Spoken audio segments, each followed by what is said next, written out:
সন্তান আপনার কাছে অনেক মূল্যবান, কিন্তু মা বাবা অবহেলিত কেন? মা বাবা থেকে আপনি আসছেন, আপনার কাছ থেকে সন্তান এসেছে। মা বাবাকে মা বাবা বলতে অনেকেই ইতস্তত করে, বুড়িয়া বুড়ি, অথচ শ্বশুর শাশুড়িরে বাবা মা বলে। আবার সন্তানরে তো আব্বু আম্মু কত সুন্দর করে ডাকে মা বাবার সামনেই। আর মা বাবারে সুন্দর করে বাবা মা ডাকতে উনার মনে একটু ইতস্তত করে উনি। মানে উনার ভিতরে জিদ ক্ষোভ মা বাবার প্রতি, মনে হয় যেন মা বাবা বড় ভাইয়ের দিকে চায়, ছোটো ভাইয়ের দিকে চায়, ওর দিকে টানে, এর দিকে টানে, এর দিকে একটু কম টানে, তাহলে মা বাবারে মা বাবা ডাকতে উনার কষ্ট হয় খুব।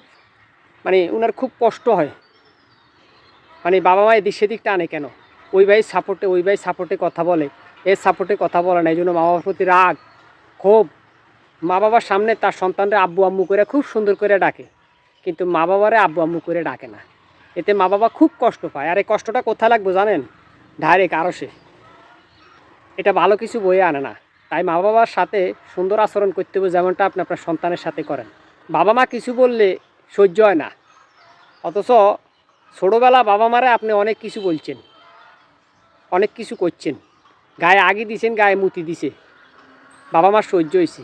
কারণ বাবা মা খাট পালঙ্গে আগে মুতে, এটা আপনার সহ্য হয় না। একটু কমন সেন্স ঠিক করেন।